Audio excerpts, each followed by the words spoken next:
يا ربنا اعترفنا بأننا أقترفنا وآننا أسرفنا على لظى أسرفنا. يا ربنا اعترفنا بأننا أقترفنا وآننا أسرفنا على لظى أسرفنا. فتب علينا توبة تغسل لكل حوبة واستر لنا العورات وآمن الروعات. فتب علينا توبة تغسل لكل حوبة واستر لنا العورات وآمن الروعات.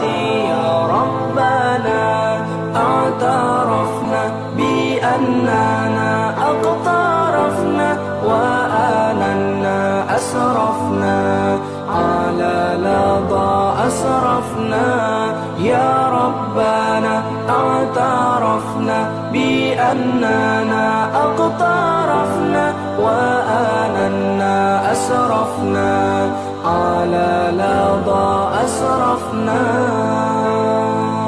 واغفر لوالدينا ربي ومولودينا والآل والإخوان وسائر الخلان. واغفر لوالدينا ربي ومولودينا والآل والإخوان وسائر الخلان. يا ربنا اعترفنا بأننا أقترفنا وآننا أسرفنا على لظى أسرفنا. يا ربنا اعترفنا بأننا أقترفنا وآننا أسرفنا على لظى أسرفنا. فضلا وجودا منا لا باكتساب منا بالمصطفى الرسول نحظى بكل سول. فضلا وجودا منا لا باكتساب منا بالمصطفى الرسول نحظى بكل سول. يا ربنا اعترفنا بأننا أقترفنا وآننا أسرفنا على لظى أسرفنا. يا ربنا اعترفنا بأننا أقترفنا وآننا أسرفنا على لظى أسرفنا. يا ربنا اعترفنا بأننا أقترفنا وآننا. أعوذ بالله السميع العليم من الشيطان الرجيم.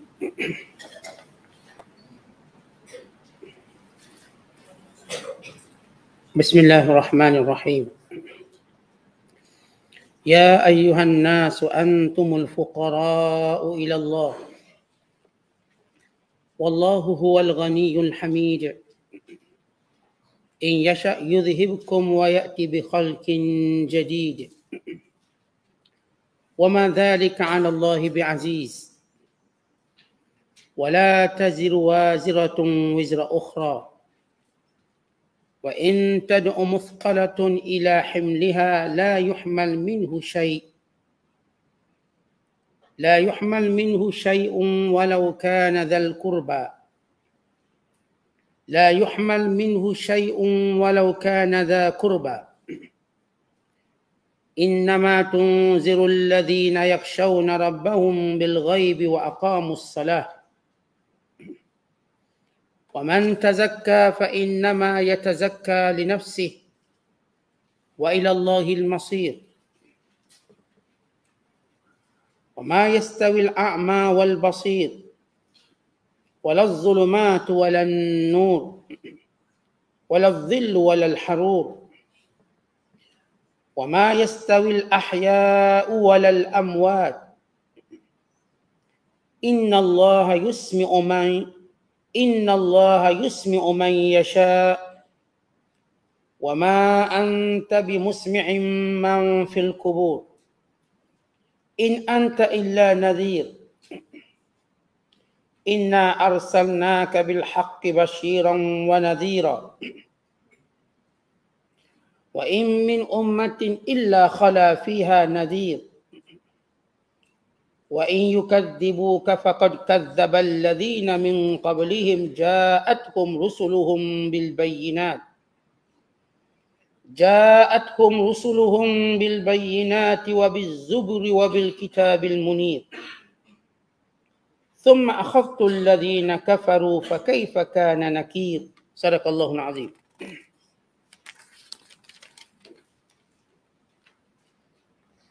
Oleh kerana Allah menguasai segala-galanya, maka wahai umat manusia, kamulah yang sentiasa berhajat kepada Allah dalam segala perkara.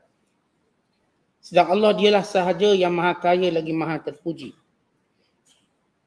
Jika ia mahu, nescaya ia membinasakan kamu dan mendatangkan makhluk yang baru. Dan pelaksanaan yang demikian itu tidaklah sukar bagi Allah. Dan ketahuilah, seseorang pemikul tidak akan memikul dosa perbuatan orang lain. Dan jika seorang yang berat tanggungannya dengan dosa, memanggil orang lain untuk menolong memikul sama bebanan itu, tidak akan dapat dipikul sedikit pun daripadanya. Walaupun orang yang diminta pertolongannya itu dari kerabatnya sendiri.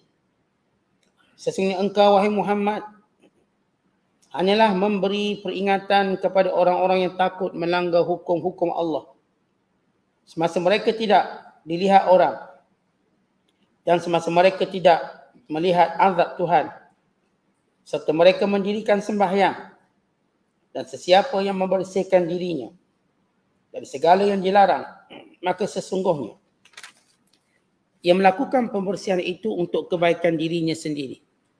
Dan ingatlah, kepada Allah jualah tempat kembali. Dan tidaklah sama orang buta dengan orang celek. Dan tidaklah sama gelap gulita dengan cahaya yang terang benderang. Dan tidaklah sama suasana teduh dengan yang kencang panasnya. Dan demikian pula tidaklah sama orang-orang yang hidup dengan orang-orang yang mati. Sesungguhnya Allah menurut undang-undang peraturannya dapat menjadikan sesiapa yang dikehendakinya mendengar ajaran kitab Allah serta menerimanya. Dan engkau, wahai Muhammad, tidak dapat menjadikan orang-orang yang di dalam kubur mendengar dan menerimanya. Engkau tidak lain hanyalah seorang Rasul, pemberi ingatan dan amaran. Sesungguhnya kami mengutusmu dengan agama yang benar, sebagai pembawa berita gembira kepada orang-orang yang beriman dan pemberi amaran kepada orang-orang yang ingkar. Dan tidak ada suatu umat pun melainkan telah ada dalam kalangan dahulu seorang Rasul pemberi ingatan dan amaran. Dan jika mereka yang kafir itu mendustakanmu, maka yang demikian itu tidaklah menjadi hal. Kerana sesungguhnya orang-orang yang terdahulu sebelum mereka telah juga mendustakan Rasul masing-masing. Mereka telah didatangi Rasul-Rasulnya dengan membawa keterangan mukjizat yang nyata dan kitab-kitab nasihat pengajaran serta kitab syariat yang terang jelas. Kemudian aku timpakan orang-orang kafir itu dengan azab yang membinasakan. Maka perhatikanlah bagaimana buruknya akibat kemurkaanku menimpa mereka. Masih lagi berada dalam penafsiran surah Fatir, surah yang ke-35, ada juzuk yang ke-22, bermula ayat 15 hingga ayat 26. Ayat-ayat yang kita bacakan ini menjelaskan tentang sifat Allah yang maha kaya dan sifat manusia miskin, yang fakir, yang memerlukan kepada Allah Subhanahu Wa Taala. Supaya mereka mengetahui bahawa keimanan yang dituntut kepada mereka ialah satu keuntungan untuk diri mereka sendiri. Bukannya Allah Ta'ala berhajat kepada keimanan mereka. Bukan Allah mendapat faedah daripada keimanan mereka. Tetapi yang mendapat faedah dan kemuliaan itu ialah manusia sendiri. Allah Maha Kaya daripada memerlukan makhluknya. Karena itu Allah Ta'ala berfirman, Ya ayyuhan nas, wahai sekalian manusia.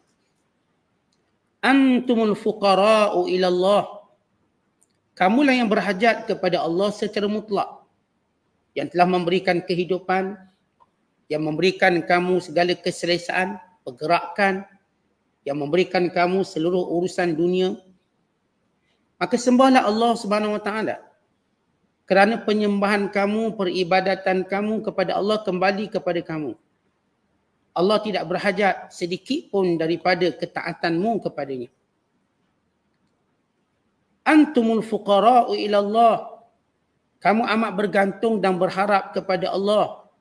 Pertolongannya, perlindungannya, rahmat belas kasihannya, pengampunannya. Wallahu huwal ghaniyul hamid. Adalah Allah sifatnya berkekalan kayanya dan terpujinya. Tentang kalau kita tengok seorang kaya, lalu dia punya kemuliaan, pujian, apakah dia perlu pada orang lain? Kita ambil contoh, ada satu syarikat besar. Syarikat yang terkenal, well known, popular, kaya, raya, berjaya. Apakah syarikat itu memerlukan pekerja atau pekerja itu memerlukan syarikat itu? Pasti pekerja tu yang rasa banggakan duduk dalam syarikat tu. Pasti pekerja tu yang rasa bertuah dapat bekerja di situ. Dan akan bercerita pada semua orang, saya kerja syarikat ni. Untuk tunjukkan kebanggaan dia. Bukan berebut orang nak bekerja dengan syarikat ini. Kalau tu kita cerita syarikat kaya, bagaimana Allah yang maha kaya? Manusia yang patut berebut jadi hamba Allah. Kerana ketika mana mereka menjadi hamba Allah, mereka akan bangga dengan nilai itu, hamba Allah. Mereka akan bangga sujud kepada Allah. Mereka akan bangga melakukan ketaatan kepada Allah. Kerana mereka terpilih di kalangan hamba Allah. Sebab itu Allah berfirman. Ketika mana Allah menyebut tentang sifat jiwa yang tenang. Ya ayyatuhan nafsul mutmainnah. Irji'i ila rabbiki radiyatan mardiyah. Fadkhuli fi ibadi. Wadkhuli jannati. Wahai jiwa yang tenang. Pulanglah kepada Tuhanmu. Dengan penuh rasa gembira. Dan diredai oleh Tuhannya. Jadilah kamu di kalangan hamba-Ku dan masuklah kamu dalam syurga-Ku. Menjadi hamba kepada Allah satu kemuliaan. Tuan-tuan kita kalau dapat bekerja dengan raja, walaupun tukang kebun rasa kemulia. Walau tukang kebun. Kalau orang tanya kerja mana, kerja kat istana. Walaupun tukang kebun orang pandang mulia. Tukang susun meja ke, sebab nisbah pada istana. Nampak hebat. Bagaimana yang dinisbahkan kepada Allah? Saya hamba Allah. Saya patuh pada Allah dan segala perintahnya. Kerana manusia kalau tidak mau memilih menjadi hamba Allah dan mulia dengannya, dia akan menjadi hamba nafsu dan hina kerananya. Atau hamba dunia, lalu terlaknat disebabkannya. Atau hamba syaitan, maka celakalah dia dan kekallah dia dalam neraka. Maka manusia bila keluar daripada hamba Allah, dia akan menjadi hamba-hamba lain. Manusia tidak boleh menjadi tuan. Allah tak jadikan sifat manusia jadi tuan. Tidak. Dia mesti akan terikut dengan sesuatu. Kalau dia tidak mau ikut pada syariat Islam, perintah Allah, dia akan ikut disiplin yang direka. Yang berdasarkan hawa nafsunya. Maka itu yang dia ikut. Tuan-tuan tengok kita main bola. Main bola ada peraturan ataupun tidak? Mesti ada peraturan. Tak boleh kita masuk lebih 12 orang, 11 orang. Siapa buat peraturan? Bangga tak orang tu ikut peraturan? Dan kalau dia menang tanpa ikut peraturan, orang tak akan akui. Dia tendang gol lepas habis masa, orang tak akan akui gol tu. Dia buat gol offside, orang tak akan akui gol tu. Kerana peraturan. Dia akan ikut peraturan tu. Carilah satu manusia, dia berada atas peraturan. Dia tetap akan ikut peraturan nafsu dia. Ni orang makan ni, dia buat peraturan makan dia. Pagi berapa kali, tengah hari, petang, dia buat peraturan dia. Dia tetap, manusia tak boleh hidup tanpa peraturan. Peraturan jalan raya. Peraturan bank. Peraturan permainan. Walaupun kita main biasa-biasa, ini lato-lato je, ada peraturan. Dia ada peraturan, dia tak boleh main suka-suka. Tidak tergantuk kepala. Tidak tergantuk belakang kepala tu. Dia ada peraturan dia, kena ikut. Main yoyo ke, ada peraturan. Maka peraturan mana yang menjadikan kita mulia? Yang menjadikan kita hebat? Peraturan Allah.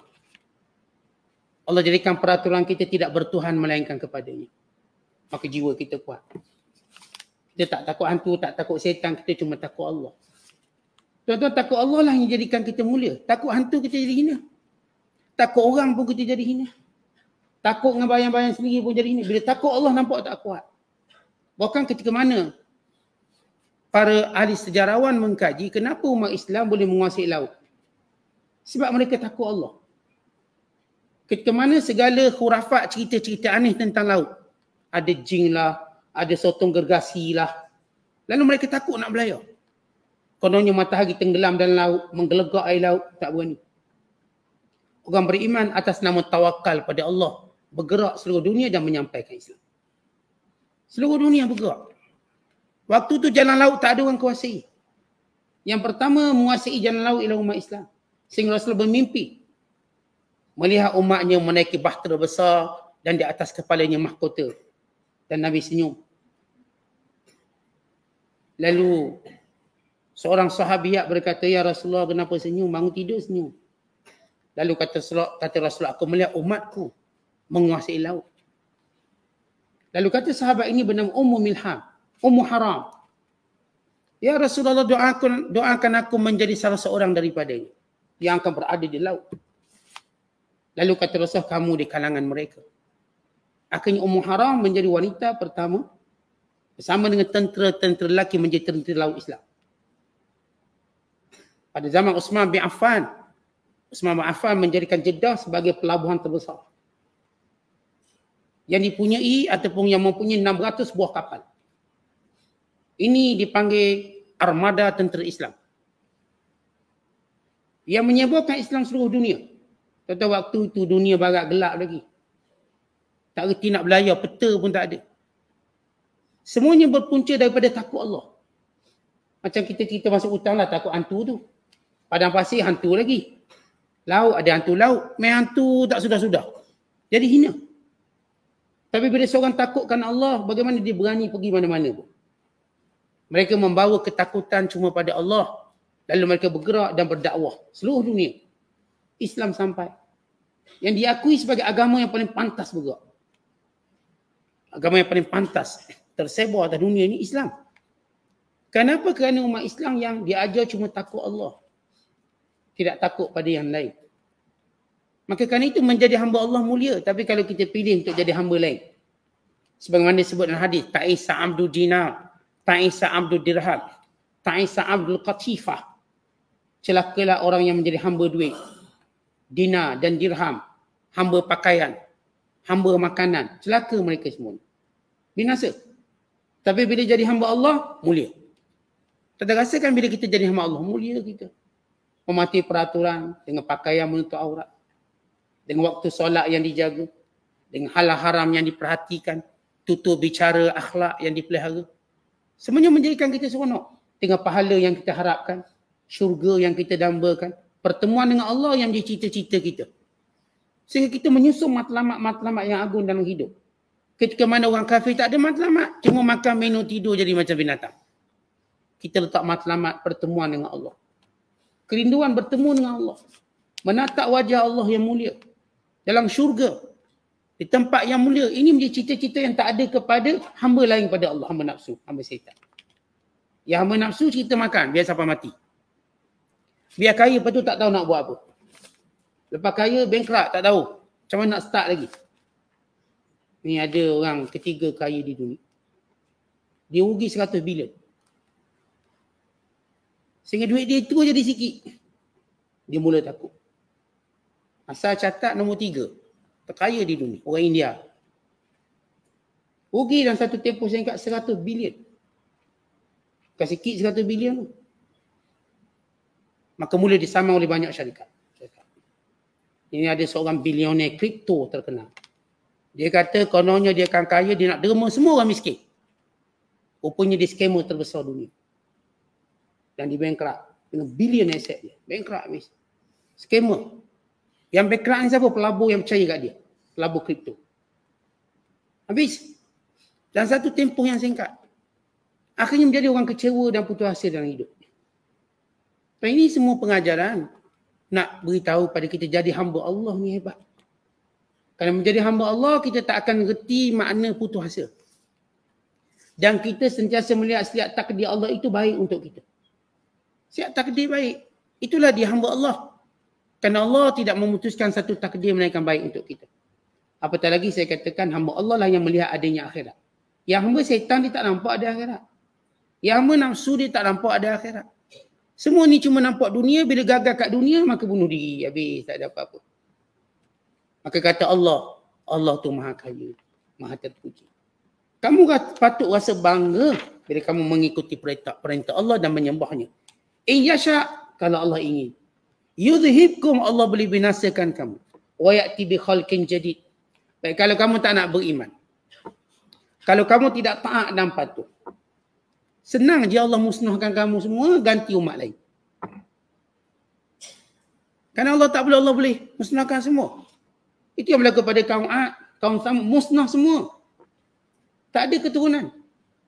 Kaum Ad habis, kaum Samud habis. Kaum Madian, kaum Nabi Syuaib habis. Semua dimusnahkan. Semua hancur, semua binasa. Dan Allah terus beri amaran, kalau Allah ingin, Allah boleh binasa semua. Semua umat Allah binasa, semua manusia Allah binasa. Ada negara yang pernah wujud, hari ini tak ada. Ada bangsa yang pernah ada, hari ini tak ada bangsa. Kerana Allah tak perlukan makhluk ni, tak perlu. Kamu yang perlukan Allah. Kita yang perlu mendoakan kebaikan ini. Sebab apa nilai kita di sisi Allah sebenarnya? Kalau hari ni ada jawatan, ada nilai tak? Kita tak ada nilai apa. Kamu macam manusia lain, datang pergi, datang pergi, datang pergi. Kamu je yang rasa mulia. Di sisi Allah, kamu cuma manusia sama macam orang lain. Kalau kamu derhaka, Allah boleh hilangkan kamu. Allah masukkan kamu dalam neraka dan Allah tak peduli. Tak peduli, Allah tak perlu kasihankan kamu. Maka ini sifat Allah yang maha berkuasa. Wa ma zalika 'ala Allahi bi'aziz. Tak susah pun Allah nak buat tu. Tak susah Allah buat. Dan Allah dah buat. Allah dah buat kaum-kaum yang banyak. Orang yang paling gagah, ni Namrud gagah. Sakit pun tak pernah. Ini yang bernama Fir'aun gagah. Ini bernama Haman. Yang hebat pengaruhnya, Fir'aun dengar cakap dia. Ini yang bernama Qarun, kaya. Tuan-tuan, sebenarnya bila nak cek orang paling kaya di dunia ni, buka balik, Forbes buat kajian balik, ialah Qarun. Satu-satunya Allah sebut nama dan nisbah kekayaan, Qarun. Qarun kaya. Bayangkan Allah sebut gini je bentuk kaya dia. Kunci-kuncinya daripada emas yang dipikul oleh manusia, sekumpulan manusia yang kuat. Yang cerita hati, kunci je. Umpama kalau kita ada kereta, nak tengok hebat kereta, kunci tu dah harga juta. Kunci je. Dia buat daripada emas tu ni. Kita kereta mahal, kunci masih plastik lagi. Kereta-kereta mahal kita. Ini Qarun ni, kunci dia daripada emas yang besar, yang keras, yang padu. Dipikul. Bukan bawa kat tangan, pikul. Kalau kita sebut pikul ni berat. Kunci. Belum hartanya lagi. Itu kalau nilai estimate ni bukan cerita bilion, bukan cerita trilion. Ini cerita kita katakan jumlah yang tak boleh manusia kira. Dan Allah cerita hal ini dalam Quran. Allah sebut ni, manusia yang belagak kaya ni. Kenapa? Umpama kita sebut orang kaya hari ni, bukan orang yang cari duit, orang yang cetak duit. Kalau kita nak sebut orang kaya, bukan orang yang beli emas. Orang yang buat emas. Qarun ni, dia buat emas. Dia bukan cari emas ni, buat emas. Kalau hari ni sebut siapa kaya, yang cetak duit kaya. Yang cetak duit. Kita duk sibuk cari duit, seposeng sama. Penat kita. Sampai tak pergi kuliah cari duit. Hidup ambil duit cetak. 40 keping. Kalau dia cetak tiap-tiap hari tak kaya dia. Itu gambaran kaya. Tapi bagaimana kesalahan Qarun? Apa Allah peduli kalau Allah nak musnahkan? Hartanya tak beri manfaat. Segala bodyguard dia tak beri manfaat. Istana besar tak beri manfaat. Sekelip mata tenggelam. Baca peristiwa tadi, Allah sebut tenggelam. Ditelan bumi semuanya, hartanya, rumahnya sekali. Fakhasafna bihi wa bidarihi. Dan kami tenggelamkan dirinya dan rumah tempat tinggalnya. Kan tempat tinggal kalau kita duduk rasa selamat. Tempat yang mana jiwa kita rasa selamat kat rumah. Masuk je rumah rasa selamat. Ini rumah kita nak buka baju, nak buka seluar, selamat. Selamat daripada pandangan orang dan sebagainya. Kita bebas nak buat apa, nak jerit, nak itu, nak ini. Rumah kita. Tapi tempat itu bukan jaminan selamat di sisi Allah. Tidak. Kamu je rasa selamat. Allah ceritakan manusia ni, dia akan rasa selamat dalam beberapa keadaan. Yang pertama, ketika mana dia sedang bermain. Dia rasa selamat. Waktu duha, tengah main-main, dia rasa selamat. Dia rasa waktu main tu tak akan kena balik. Fokus dia pun pada main. Yang kedua, waktu malam hari ketika mana dia tidur. Dia tidur, dia rasa selamat, tak akan kena apa-apa. Kan kita boleh tidur senyap, selamat lah. Tak fikir apa, tahu-tahu kita fikir esok hari apa. Dua keadaan ini Allah sebut dalam Al-Quran, Surah Al-An'am. Lalu kata Allah, apakah dalam dua keadaan selamat ini kamu menyangka tak akan datang bala Allah? Maka Allah datangkan bala ini pada waktu manusia rasa paling selamat. Datang balanya pada malam hari ke mana manusia tidur. Datang bala. Datang balanya pada waktu manusia sedang bermain-main. Datang bala Allah. Supaya kita tahu tak ada waktu pun kita rasa boleh selamat daripada bala Allah. Kalau Allah murka. Tak ada waktu. Umur kita, umur selamat. Umur muda 30, 40 rasa selamat. Kita kalau naik kereta pun rasa selamat boleh sampai. Masuk umur 60 rasa macam tak selamat Ustaz. Sebab ngantuk dah, terketar lutut, kaki. Tentang umur selamat 30 pun boleh mati. Tak ada umur selamat. Kita je rasa umur selamat. Di sisi Allah sama. Berapa umur kita sama. Supaya kita sedar, kita takut dan berwaspada dengan segala amalan Allah. Wala taziru waziratun wizra ukhra. Allah beri amaran lagi. Ingat tak ada seorang pun boleh pikul dosa orang. Ada orang kata tak apalah, saya anak beranak ramai, dipikul lah sikit seorang dosa saya. Ditolonglah, tolong syafaat saya dan sebagainya. Kata Allah, wa in tad'u, kalau mereka ini minta muthqalatun ila himliha, supaya dosa mereka dipikul oleh orang lain, la yuhmal minhu syai', tak boleh pikul. Walau kana dha qurba, walau kaum kerabatnya sendiri. Disebut dalam hadis Nabi SAW tentang bagaimana keadaan manusia pada hari akhirat kelak. Setiap orang cuba bergantung dengan orang lain. Jiran bergantung dengan jirannya pada hari kiamat kelak. Bergantung ni, pegang jiran ni, minta diselamatkan. Minta supaya mereka memberi syafaat. Orang kafir bergantung dengan orang beriman. Orang kafir pakai nak pegang kaki-kaki orang beriman, minta tolong. Lalu dia berkata, ya mukmin, wahai orang beriman, tolong aku. Bantu aku, bukankah dulu kat dunia aku pernah tolong kamu? Dulu kat dunia kan pernah tolong kamu bagi projek itu dan ini. Orang kafir dia ungkit pemberiannya. Tolong. Lalu kata orang beriman, tak boleh tolong. Allah tak izinkan aku tolong. Maka dikembalikan ke neraka. Dan seorang ayah bergantung ke anak dia. Lalu datang, wahai anakku, bukankah kamu anak yang paling aku sayang? Lalu dipuji segala kebaikan anaknya. Lalu dia berkata, ya bunai, inni qad ihtajtu ila mithqala dzarrati min hasanatika anju biha mimma tara. Wahai anakku, tolonglah aku hari ini. Aku nak sikit je kebaikan kamu, sikit. Supaya aku terselamat pada hari ini. Lalu berkata anaknya, ya abati, wahai ayahku, Ma aisar ma talab. Yang kau minta tu memanglah sikit. Sikit. Minta sikit amalan. Boleh tak sikit amalan? Sebesar zarah amalan.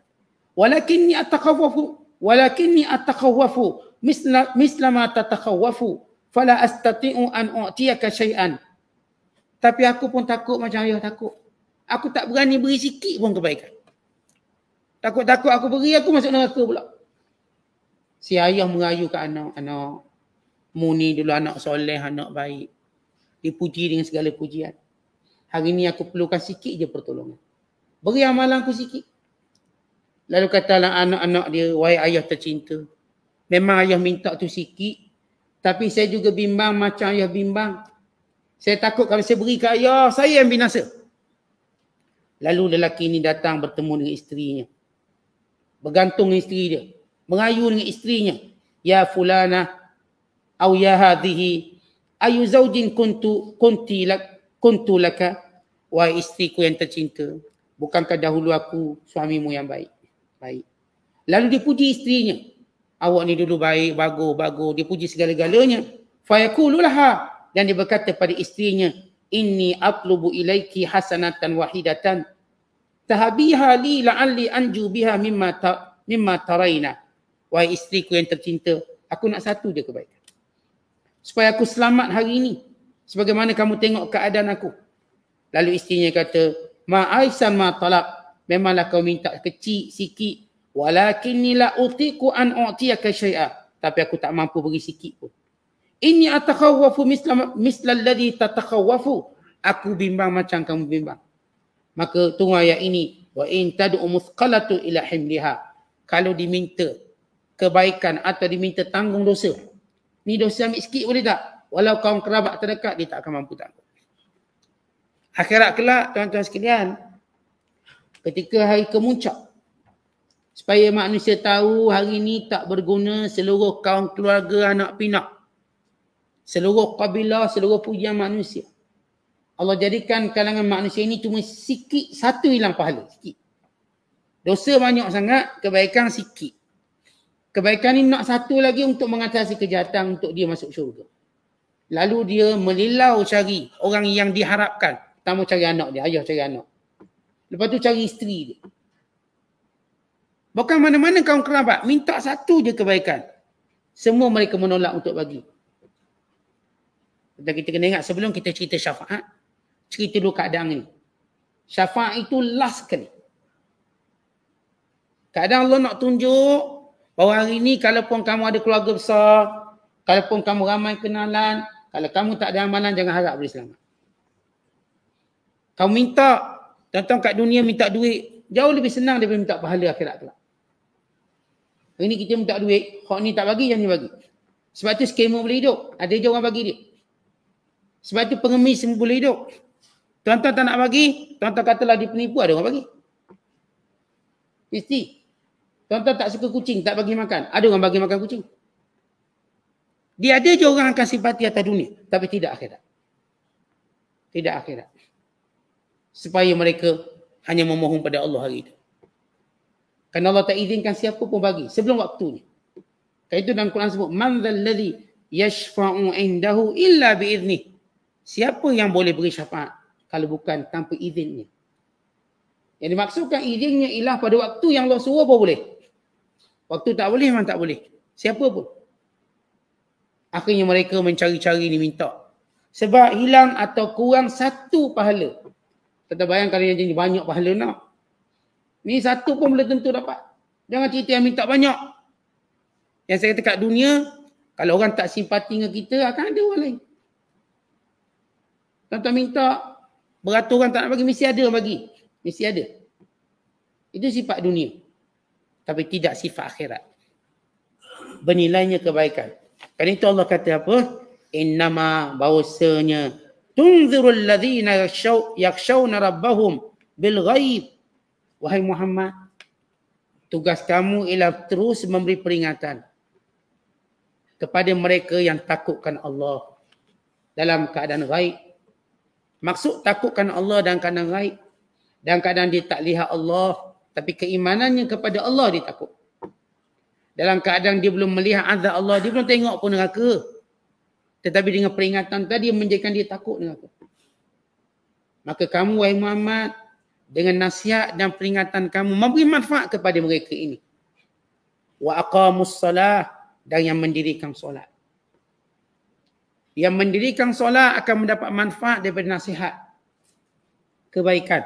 Wa man tazakka, siapa yang membersihkan dirinya dari dosa dan maksiat dan kemurkaan Allah, fa innama yatazakka li nafsihi, dia bersihkan dirinya. Yakni kebaikan tu untuk dia, bukan untuk orang lain. Kita hari ni, kita ambil contoh macam ni. Kalau kita yang jaga kesihatan, mudarat dan baiknya kita yang rasa, bukan orang lain.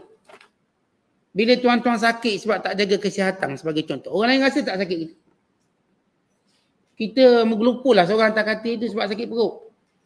Orang lain tak rasa, orang lain cuma tanya sakit perut. Nak obat, nak klinik. Yang kita rasa ni nak pecah perut ni, tak ada orang tahu. Orang tak dapat rasa sakit kita.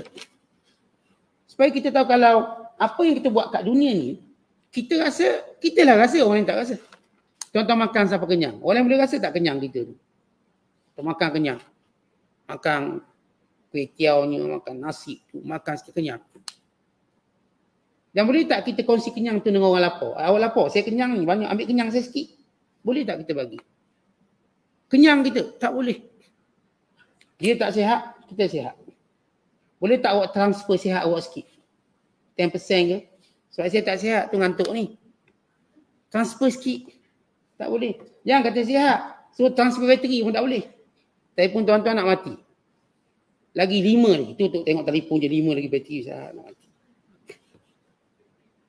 Nak habis bateri. Kawan kita telefon dia penuh ada 100. Boleh tak transfer bateri sikit? 15. Boleh transfer? Tak boleh transfer. Nak ambil power bank sendiri pergi charge. Nak transfer tak, belum ada teknologi tu lagi. Nak transfer bagi. Jadi kalau benda tu pun kita faham tak boleh nak kongsi. Sihat kita, sakit kita, makan kenyang, lapar kita. Apatah lagi amalan pahala kita. Tak boleh kongsi. Kita yang buat baik, maka kita dah dapat. Tak boleh kongsi dengan isteri kita, suami kita. Bagaimana kita bacakan hadis pada pagi tadi. Rasulullah berkata kepada Fatimah, ya Fatimah i'mali fa inna abaki la tughni anki syai'a. Wahai Fatimah, beramallah kamu sendiri. Ayah kamu tak boleh tolong kamu. Itu Rasulullah kata pada Fatimah. Kita ni tuan-tuan, apa lagi kita boleh kata pada isteri kita dan anak-anak kita? Awak kena beramal. Sebab saya bukan jaminan untuk awak selamat. Tak apalah abang pimpinlah saya ke syurga. Ayatnya bolehlah. Ayat orang cintang-cintung bolehlah. Tolong abang pimpin saya ke syurga. Orang ingat pimpin macam pimpin ke tamang tu. Kita pun belum tentu selamat ni. Kita takut. Tak ada orang pun boleh melihat orang tu berhak untuk pimpin dia. Kita tak rasa. Saya sini tak pernah rasa pun benda tu. Orang kata tolong pimpin je, tak buat ni. Saya pun tak tahu apakah saya selamat atau tidak. Kerana keadaan tu mengerikan. Para Nabi, para Rasul pun tunduk kepada takut. Ini kan kita. Semua mereka berbisik dan berkata salim, salim. Ya Allah selamatkan aku, selamatkan aku. Nafsi, nafsi, nafsi. Diriku ya Allah, diriku ya Allah. Hatta semua Nabi pun tak ingat umat di waktu itu. Kerana Allah tidak pernah murka seperti itu. Macam mana kita, tuan-tuan senang-senang tak apa sah. Ayah saya tok guru nanti dipimpinlah saya masuk syurga ke mana pun. Tetapi kalau itu berlaku dengan izin Allah. Tapi ketakutan tu perlu ada. Kerana orang yang cemerlang memang dalam dirinya ada ketakutan. Tuan-tuan tengok pelajar cemerlang. Dalam dirinya ada ketakutan kalau gagal. Sebab itu dia berjaya. Tuan-tuan tengok orang yang bisnesnya berjaya. Dia pun ada ketakutan kalau rugi. Takut dia. Yang senangnya tak berniaga dia lek. Dia tak rasa apa pun, tenang. Dia kata kejap lagi ada lah orang terberas tu. Dia tenang je. Dan dia tak berubah apa-apa pun. Demikian juga orang-orang yang selamat, yang masuk syurga, yang dahulu di dunia dia rasa takut. Saya takut, saya bimbang, saya takut saya tak boleh masuk syurga. Kan kita dengar kata-kata Umar Khattab. Kalau dikatakan semua masuk syurga melainkan seorang, aku rasa akulah orang tu. Dia punya takut. Kalau dikatakan semua dikeluarkan daripada neraka, seorang dia tak boleh keluar lagi. Aku rasa akulah tak boleh keluar tu. Ini Umar Khattab. Kebimbangan dia ada. Takkanlah kita sebalik ini. Oleh sebab itu, bila Allah Ta'ala sebut kepada kita, kebaikan yang kita buat, kita akan dapat faedah.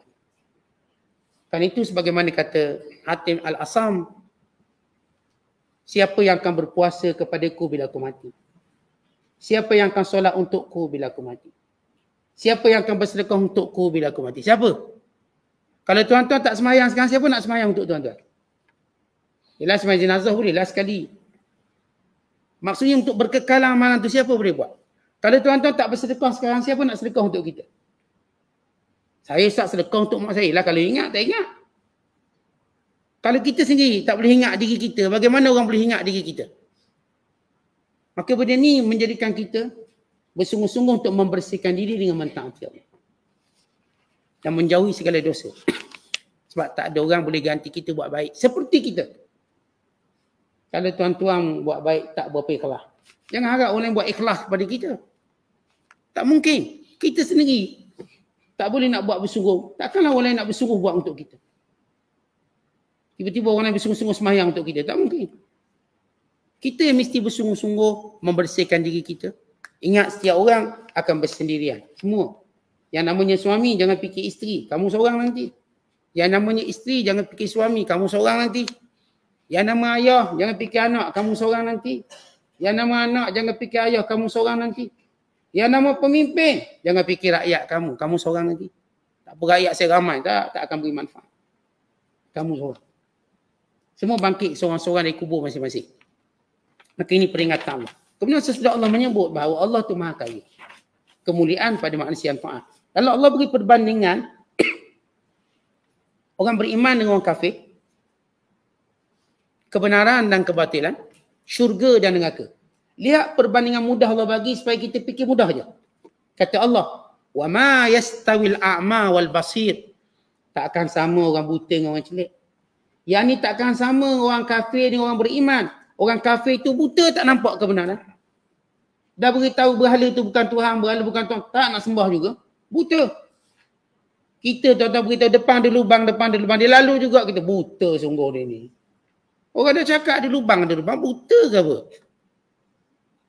Kalau orang langgar gelas, kita beritahu ada gelas, jangan langgar. Mak langgar juga. Mata letak kat mana kita tanya. Buta ke? Kebenaran dah diterang seterang-terang ni, sejelas-jelas ni. Maka kan itu takkan sama orang buta, yakni orang kafir. Maksud buta ni orang kafir. Wal basir, dan orang beriman. Basir yakni orang beriman yang nampak dengan terang kebenaran tersebut. Walaz zulumat walan nur, tak sama yang batil dengan yang benar. Allah gambarkan yang batil itu macam gelap, yang benar itu cahaya. Tuan-tuan, yang batil ini payah kita nak huraikan dia sebab dia batil. Yang benar ni macam cahaya, senang terang. Kenapa kena sembah Allah? Senang kita terang. Kerana Allah ciptakan kita semua-semua. Tapi waktu nak kata kenapa sembah berhala, nak kata berhala ciptakan kita. Dia jadi serabut macam tu. Yang nak cerita Tuhan ada 3 pula serabut dia nak terangkan. Maka Allah gambarkan kebatilan itu macam kegelapan. Dah nama gelap kita meraba je lah. Tak nampak. Dah nama cahaya kita tenang boleh berlari. Tuan-tuan, dalam kegelapan boleh tak kita berlari? Yang kita berlari jalan pun meraba. Takut terlanggar tiang, terlanggar tembok. Tapi kalau terang kita boleh berlari. Kita nampak tembok, kita nampak tiang. Kita boleh ngelak terang. Tuan-tuan naik kereta kalau terang, boleh tak pecut laju? Boleh. Kalau gelap, campur pula hujan, tak berani. Lampu jalan tak ada. Lampu kita pun teruk. Macam mana kita nak buat laju? Kemudian Allah kata lagi, "Waladzillu walal haru." Tak akan sama balasan syurga dan neraka. Az-zillu yakni teduhan. Itu yakni syurga. Al-haru yakni kepanasan neraka. Tak akan sama. Jadi Allah beri 3 keadaan. Yang pertama, orang beriman dengan perbezaan orang kafir. Yang kedua, kebenaran beza dengan kebatilan. Yang ketiga, balasannya syurga dengan neraka. Tak sama. Kemudian kata Allah Subhanahu Wa Taala, "Wa ma yastawil ahya'u walal amwat." Tak akan sama orang hidup dengan orang mati. Ini gambaran seterusnya. Allah beri gambaran orang beriman itu seperti orang hidup, orang kafir itu seperti orang mati. Kenapa disebut mati? Sebab dia tak mampu buat kebaikan sedikit pun. Dan kebaikan yang dilakukan tidak diterima oleh Allah sedikit pun. Tiada faedah dia dalam segala pegangan dan anutan dia kerana ia batil. Maka dia seperti orang mati tak menghasilkan apa-apa. Manakala orang beriman seperti orang hidup, kata Allah tak sama orang hidup dengan orang mati. Innallaha yusmi'u man yasha'. Dan Allah lah yang berhak beri hidayah pada siapa yang Allah kehendaki. Allah yang perdengarkan. Tetapi bila Allah perdengarkan hidayah pada hamba-Nya, maka hamba-Nya akan dapat hidayah. Wa ma anta bimusmi'in man fil kubur. Wahai Muhammad, orang kalau dah pilih duduk dalam kubur, dia tak akan dengar lagi kamu cakap tu. Maksudnya orang kafir yang dah pilih kufur, dah kekal dengan kekufuran degil, umpama orang mati duduk dalam kubur, maka dia tak boleh dengar lagi apa kamu cakap. Maksud tak boleh dengar di sini, tak boleh dengar yang beri manfaat. Ya, sepakat ulama, kita tuan-tuan kalau bercakap orang kubur dengar. Tapi yang dengar tu tak akan beri manfaat pada dia. Tak akan. Yang beri manfaat apa yang dah diamalkan dulu di dunia. Dulu diamal kat dunia, maka yang didengar itu akan mengembirakan dia. Tapi orang kafir yang dulu dia dengar di dunia, dia tak buat apa-apa, maka dalam kubur walau nampak kebenaran, dia tak boleh buat apa-apa. In anta illa nadhir. Wahai Muhammad, kerja kamu terus beri peringatan, terus beri amaran. Inna arsalnaka bil haqq. Sesungguhnya kami utuskan kamu dengan membawa kebenaran. Basyiran wa nadhira. Membawa khabar gembira dengan pahala dan syurga. Pertemuan dengan Tuhan dan keampunannya. Wa nadhira. Peringatan akan dosa, akan neraka, akan kemurkaan dan abadi dalam neraka. Wa in min ummati illa khala fiha nadhir. Tidak ada satu umat pun melainkan akan ada rasul. Kalau tak ada rasul, akan ada orang yang mewakili rasul. Hatta kalau kita pula zaman sekarang, akan ada ulama' sebagai pewaris rasul. Setiap umat, kata Allah, akan ada pemberi peringatan. Wa imma dia bernama rasul, atau dia pengganti pada rasul. Kisah Nabi Isa, antara 3 orang wakil dia. Rasul Nabi Isa, utusan Nabi Isa, pergi ke satu kampung untuk ajak beriman. Lalu didustakan seorang demi seorang demi seorang. Sehingga datang seorang pemuda daripada pinggir bandar, pinggir kampung, beriman dengannya. Yang dikenali dengan peristiwa Habib Najjar, yang dibunuh oleh penduduk kampung tersebut. Dan baca dalam kita baca surah Yasin. Rasul-rasul yang dimaksudkan ayat tersebut ialah para pendakwa anak-anak murid Nabi Isa AS. Didustakan. Seorang beriman maka dibunuh yang ni. Yang ni pun masuk syurga. Lalu dia berkata, ya laita qaumi ya'lamun bima ghafara li rabbi wa ja'alani minal mukramin. Semoga kaumku tahu apa yang aku dapat. Allah dah ampunkan aku, dah masukkan aku dalam syurga. Ni kaum yang derhaka ni. Nak beritahu, kalau satu negeri, satu negara tak ada rasul, dia ada wakil rasul. Kalau bagi umat Muhammad, kalau Nabi SAW dah wafat, Rasulullah tu tinggalkan kepada kita semua pemberi peringatan ini, yang akan berterusan ialah para alim ulama. Innamal ulama'u warasatul anbiya. Ulama itu pewaris Nabi. Maka orang tak boleh hujah. Tak ada rasul turun sebab tu kita buat jahat. Habis yang beri peringatan tu ceramah siang malam tu apa? Bukankah dia membawa ajaran rasul? Yang dah ingatkan kamu tu haram, tu tak boleh. Kamu duk mendabik dada, kita nak tunggu Nabi tu baru kita percaya. Kalau ni tak nak kita, dia pun orang macam kita juga. Sama-sama makan budu tak nak kita. Ini benda yang sama yang dilakukan oleh musyrikin Mekah. Musyrikin Mekah kata lain pula. Alah, orang buat apa sama kita, kenapa tak turun malaikat? Kami nak malaikat. Baru ya Rasul. Tak nak ni sama-sama ke pasar. Sama-sama sembang kat pasar tak nak. Kalau musyrikin Mekah dulu kata begitu pada Rasulullah nak malaikat. Orang sekarang pula kata kita nak suruh Nabi ni. Ustaz-ustaz kalau percaya ni. Dia pelekeh pula. Dia bukan cerita ustaz. Yang kita dengar peringatan. Konteks tu. Itu datang daripada Rasul. Itu datang daripada Allah. Dan itu jadi hujah atas kepala kita. Tak boleh kita kata, ustaz kita tak ada Rasul. Maka kalau kita buat dosa, kita boleh beri alasan. Kita tak ada Rasul. Umat lain ada Rasul. Tapi yang ada ustaz-ustaz ceramah, ulama-ulama ada punya itu siapa? Mereka membawa lidah pada Rasul. Mereka membawa perintah Allah. Kan itu mendustakan pada ulama, dengan apa yang disampaikan yang benar. Itu sama macam mendustakan Rasul. Dengan apa yang dibawa yang benar. Yang benar yang dibawa. Kita tolak. Kita bukan tolak ulama tu, kita tolak Rasul. Ulama ni kata Rasulullah berkata, Rasulullah bersabda, Rasulullah larang kita buat macam ni. Saya tak nak. Saya tak nak ikut. Bukan Rasul cakap, ustaz cakap. Kalau dia duk pusing macam tu. Bukan Rasul. Saya nak Rasul tu cakap. Datang depan saya cakap. Sama macam musyrik Mekah kata, kami nak suruh malaikat tu cakap. Sama macam Bani Israel kata pada Musa, kami nak suruh Tuhan tu cakap sendiri dengan kami. Tak nak Musa wakilnya, kami nak sendiri. Dia punya sombong. Akhir panah putih. Mati. Jadi cerita sama macam kita hari ni. Yang sombong untuk dengar peringatan. Allah dah kata setiap tempat mesti ada pemberi peringatan. Wa imma dia Rasul ataupun dia wakil Rasul. Kalau kita sekarang ialah para alim ulama. Kat kampung kita ada ulama. Sebab itu kata Imam Qurtubi, kita satu kampung wajib tanggung seorang penduduk kita biar dia jadi ulama. Supaya dia balik beri peringatan kepada kita. Mengajar kita. Kita ni. Kita satu kampung bertanggungjawab untuk mewujudkan seorang ulama. Fardu kifayah bagi kita semua. Supaya kampung kita ada. Kalau kampung kita tak ada orang mengajar, wajib semua penduduk cari seorang mengajar. Mesti cari. Tak boleh kata tak ada orang mengajar lah, biarlah. Tak ada orang beritahu. Awak kena carilah. Wajib cari. Ni nama ketua kampung mesti pastikan masjid dia ada pengkuliah. Supaya memberi amaran apa yang Allah beri amaran dan Rasulnya beri amaran. Ini antara tanggungjawab. Kalau ustaz tu dia terpaksa tak kerja sebab kerja nak beri ceramah je ni, maka penduduk kampung tu kena tanggung dia. Kenapa? Sebab dia nak jaga benda ni, hal haram ni. Tuan-tuan kita kalau tengok dalam peringkat antarabangsa, orang yang kerjanya R&D je, duduk buat kajian, dia tak akan kerja lain tu je. Dia belum cerita yang kerjanya sepak bola dapat duit. Sepak bola je kerja dia, pagi petang dapat duit, bukan sikit. Seminggu 1 juta dapat. Seminggu 1 juta dolar.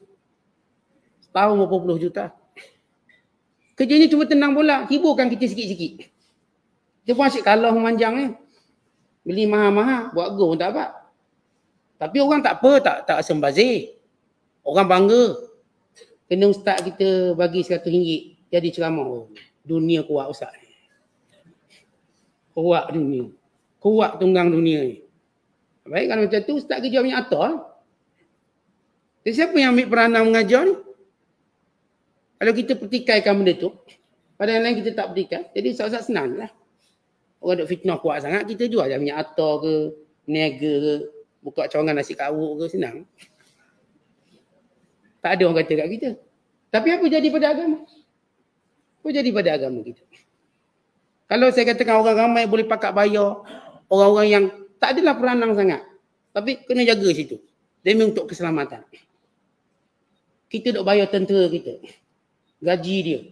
Tak pernah perang pun. Tapi kita tahu penting dia ada. Pernah perang? Tak pernah. Tentera satu dunia ni. Jarang negara berperang. Dia orang mati garuk, Cimani tu je. Tak mati sebab tembok-tembok. Tapi kita tahu bahawa mereka ni penting. Semua negara belanja bilion untuk tentera. Beli jet, beli roket, beli sekian-sekian. Tak pernah guna. Tahu-tahu expiry date je. Tak pernah guna. Ni kapal-kapal penyelamat ni. Dalam tu ada biskut. Sampai habis tarik biskut. Kan kalau kapal tu, dia ada bot penyelamat tu. Dalam tu ada tin biskut satu. Ni kalau dia letak, jadi adalah boleh makan biskut ni. Kalau makan biskut dia boleh kenyang seminggu. Dia orang cerita ke saya lah. Makan kembung biskut tu. Biskut tu sampai expiry date, tak tenggelam-tenggelam kapal tu. Tak payah spare kita tu tuan-tuan. Sampai botak dan spare, tak tukar. Dengan tuang dia botak, tak payah dia botak. Tak pernah tukar. Tapi kita tahu penting. Penting beli. Tiba-tiba buat agama kita pun petikai. Tak nampak penting. Jadi ini penting kita perhatikan atau jaga biar di kampung kita ada seorang pemberi peringatan. Yang sentiasa ingatkan kita tentang perintah-perintah Allah SWT. Kemudian kata Allah, wa in yukadzibuka, kalau mereka wahai Muhammad mendustakanmu, faqad kadzdzaba alladhina min qablihim. Itulah yang berlaku pada nabi-nabi dahulu. Datang didustakan. Ja'athum rusuluhum bil bayyinat. Semua rasul-rasul bawa mukjizat macam kamu bawa mukjizat. Tapi sama juga didustakan. Tuan-tuan, ketika mana musyrikin Mekah kata pada Rasulullah, kenapa Muhammad tak bawa tongkat macam Musa? Atau mukjizat seperti Musa? Barulah kami percaya. Kata Nabi Musa ni waktu ditunjuk tongkat kepada Firaun, Firaun pun kata dia pendusta. Benar sama. Mereka didustakan. Macam kita hari ni lah, kita kalau dia tak percaya, kita cerita yang kita tak jumpa tu sebagai dalil kita. Ya, arwah Tok Guru saya tak pernah cakap macam tu. Ni kalau arwah Tok Guru hidup balik cerita, kita kata sihir pula. Kalau dia hidup balik beritahu yang kita buat tu salah.